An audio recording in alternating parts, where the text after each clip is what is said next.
I'm Ben Stykuc for Asian Movie Pulse, and today I'm going to be talking about the 2021 thriller Midnight, directed by Kwon Oh-seung. It's a curious but really interesting thriller around a deaf mother and daughter squaring off against a psychopath on the streets of Korea. Disability is a really rarely well done subject in thrillers because it's very easy to make the disability the defining characteristic and forget to actually create a personality for the individuals. And Midnight actually makes this disability really well done because you actually get to see both the strengths and the weaknesses of how the deafness can impact on a person in a situation, but also doesn't forget to actually make these characters really interesting as well. The film starts with our central lead, who is actually deaf herself, Jin Kaiju, who is playing Kyung-mi, and she's working for a sort of what appears to be just a regular standard company. She's doing the customer service and we're doing the video translations. And initially, we get to see her personality sort of shine through, where in the meetings and also in the post sort of work meals, the rest of the staff not really understanding her, pretending that they do, or thinking they understand sign language and making fun of her, completely unaware that she is actually capable of lip reading, and also when she's signing back, is insulting them in some quite funny moments. Her mother herself, who is also deaf, is initially quite nicely sort of set up on there, very keen, having got money to go away on holiday, and we see that sort of banter interaction sort of between them. Juxtapose this at the initial outset is our central antagonist, the psychotic Doi-sik, played by Wi Ha-jun.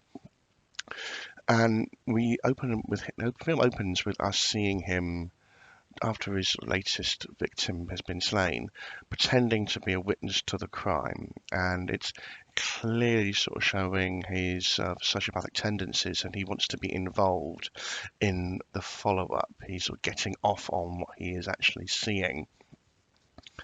This sort of takes us into the central crux of the story, where we get to see our central duo sort of squaring off after he kidnaps a young lady, Choi Soo-jung, played here by Kim Hye-yoon.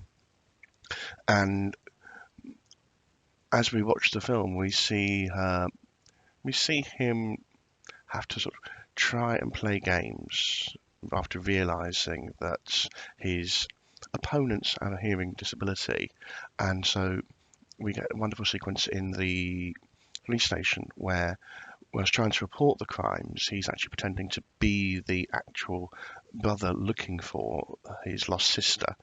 And the police get frustrated because they can't understand our central duo, because they can't communicate in the norms, as it were. And so doing the traditional thing with anyone with a hearing disability and sort of shouting at them, trying to speak slowly, etc., and that kind of condescending kind of attitude. And because Nozick is able to speak more fluently, more convincingly, they start listening to him. This introduces then our fourth main participant in the game that we're going to witness over the next 90 minutes.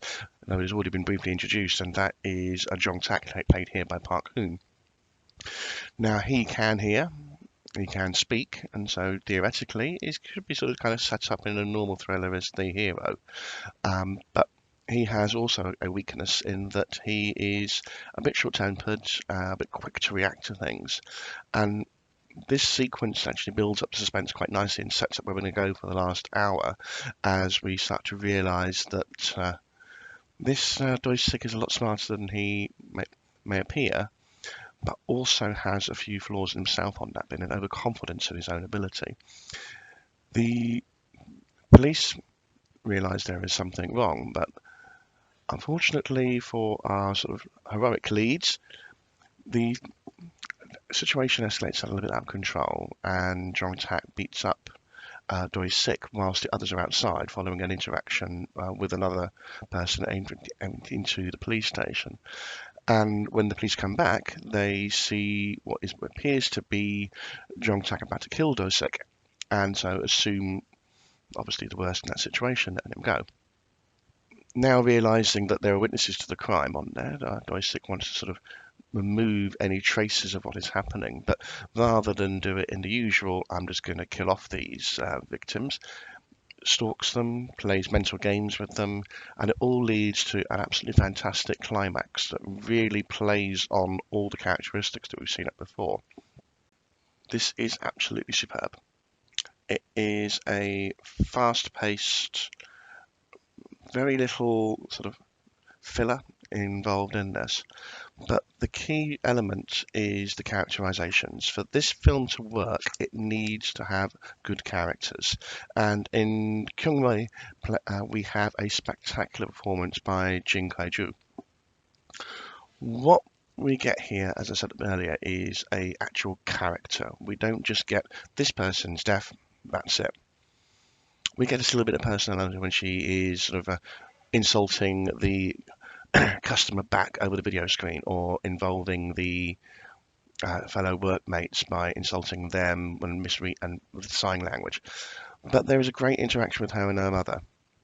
These are recognizably human people, but the deafness is played as both a strength and a weakness. We get the strength in able to see things and hear things, so to witness things that others can't see. They can lip read, they can observe because people disregard them because of it. But played against that is the invariable weakness of the ability to communicate. Never more so is this seen in the situation at the police station, but also in the climax when she's trying to escape Doisik and everyone around is making perceptions, and Doisik is covering for what he is actually trying to do, and people are reacting to the person that can hear rather than the person that can't. By the same token, we also get to see a very interesting villain in Doisek. This is a man that gets off on what he does, and he clearly relishes the task. Once he finds out that his opponents are hard of hearing, he just relishes this, playing the games on there, knowing that he's in control of the situation. There's a little bit that plays off at the end when you see him getting beaten up and he says, I don't like getting beaten. And that is both a physical and a mental realization that we get to see here. He likes to be in control, and when he realizes he isn't, that's when he completely loses all his cognitive functioning, and that becomes even more dangerous. The setups and the pacing of this movie are excellent. There is never really a dull moment going on in this. There's lots of chases. It feels very much a chase movie, and there's very much a lot of isolation going on here. Apart from the police station sequence and a bit towards the climax, it's essentially these characters and alone and running around sort of Korea trying to sort of meet each other, trying to escape each other, and it adds a lot more to the tension, particularly the element of isolation that invariably someone with deafness may experience because they can't necessarily engage with the outside world in the way that they would want to. And cutting them off even from that makes them more vulnerable. But as I said, there's also a strength to these particular characters as well, and that comes through that we see. There's another element also of family that we have here, and two family dynamics in the mother and daughter, which is very much a kind of gently mocking tone that they have with each other and winding each other up as they have in the first hour before really sort of trying to support each other in the climax. And again, that is juxtaposed with the brother and sister situation where John Tack is trying to find his sister. And that leads to a very powerful sort of semi-climax where John Tack is given an absolute Hobson's choice, which I'm not going to spoil for anyone who's not seen this film yet, but definitely a very powerful moment, and one that sort of really humanizes all of the characters, both in a good and a bad way, because they have to take actions that are recognizably human. And the climax itself, again, no spoilers, but is a wonderful payoff to what we've witnessed before. This is Kwon Oh-seung's first movie as a director, and really sort of nails it well. It's well lit, well shot. Um, the pacing is kept taut, and also manages to make the most of the characterizations that we've got here.